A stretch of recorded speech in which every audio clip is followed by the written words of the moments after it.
మొంతా తుఫాన్ ప్రభావిత ప్రాంతాల పరిస్థితిని ప్రభుత్వం నిరంతరం గమనిస్తుందని మంత్రి నారా లోకేష్ వెల్లడించారు.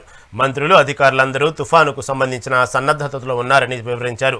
ప్రధాని నరేంద్ర మోదీ కూడా ప్రతిక్షణం రాష్ట్రంలోని పరిస్థితులను తెలుసుకుంటున్నారని లోకేష్ తెలిపారు.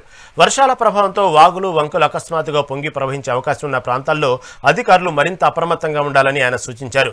పరిస్థితులు అవసరమైతే సైన్యాన్ని కూడా సహాయక చర్యల కోసం రంగంలోకి దింపుతామని చెప్పారు. ప్రధాని మోదీ అండగా ఉంటామని హామీ ఇచ్చారని తెలిపారు. అత్యంత ప్రభావిత ప్రాంతాలుగా కాకినాడ, కోనసీమ, నెల్లూరు ఉన్నాయని చెప్పారు.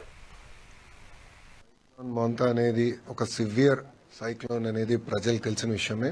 ఈ రోజు రాత్రి 11:30 అమలాపురం దగ్గర అంటే ఆ ఏరియా దగ్గర ల్యాండ్ ఫాల్ జరగబోతుంది. సుమారుగా 90 నుంచి 100 కిలోమీటర్ల స్పీడ్ ఉండబోతుంది.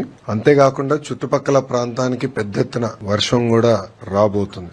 ఈ సైక్లోన్ అనేది గౌరవ ముఖ్యమంత్రి చంద్రబాబు నాయుడు గారు 23వ తారీఖు నుంచి ట్రాక్ చేస్తాం జరుగుతుంది. ఆయన యుఏఈకి వెళ్లే ముందల కూడా సమీక్ష చేశారు. యుఏఈలో ఉన్నప్పుడు సమీక్ష చేశారు. తిరిగి వచ్చిన తర్వాత కూడా అనేక రివ్యూ మీటింగ్లు చేశారు. సుమారుగా 12 రివ్యూ మీటింగ్లు, టెలికాన్ఫరెన్స్లు, వీడియో కాన్ఫరెన్స్ గౌరవ ముఖ్యమంత్రి గారు నిర్వహిస్తాం జరిగింది. రెస్టరేషన్ కార్యక్రమం అనేది చాలా చాలా కీలకమైనది. దానికి ప్రధానంగా పవర్, విద్యుత్ సంబంధించి 11,347 ఎలక్ట్రిక్ పోల్స్ ఆల్రెడీ రెడీ చేసుకున్నాం. 1210 ట్రాన్స్ఫార్మర్స్ కూడా రెడీ చేసుకుంటాం జరిగింది. 772 రెస్టరేషన్ టీమ్స్ కూడా ఆల్రెడీ ఐడెంటిఫై చేసాం, పొజిషన్ చేసాం. అంటే సైక్లోన్ డైరెక్షన్ బట్టి వీళ్ళు ఎక్కడ ఉండాలి, మెటీరియల్ ఎక్కడ ఉండాలి, ఆల్రెడీ పొజిషనింగ్ కూడా అయిపోయింది. హాస్పిటల్స్ కూడా కరెంట్ అందించాలి యుద్ధ ప్రాతిపదికంగా అనేది ఒక నిర్ణయం తీసుకున్నాం. తగిన చర్యలు కూడా తీసుకుంటాం.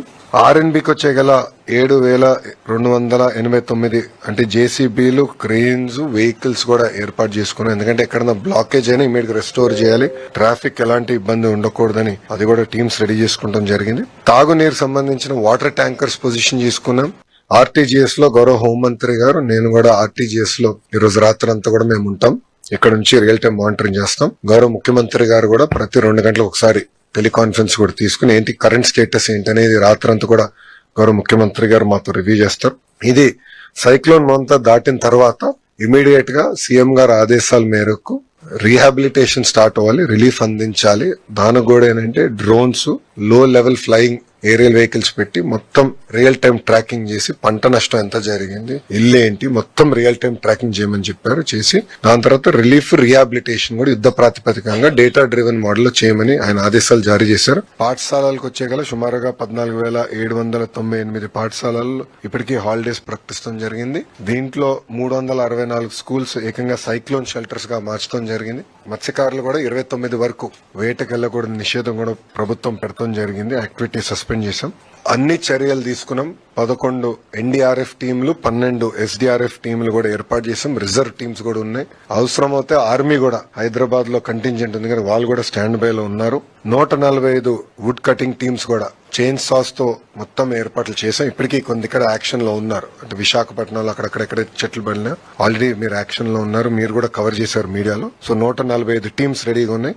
మెడికల్ అండ్ హెల్త్ కి సంబంధించి సుమారుగా 325 క్యాంప్స్ రెడీ చేసుకున్నాం. 876 ర్యాపిడ్ రెస్పాన్స్ టీమ్స్ కూడా ప్రభుత్వం రెడీ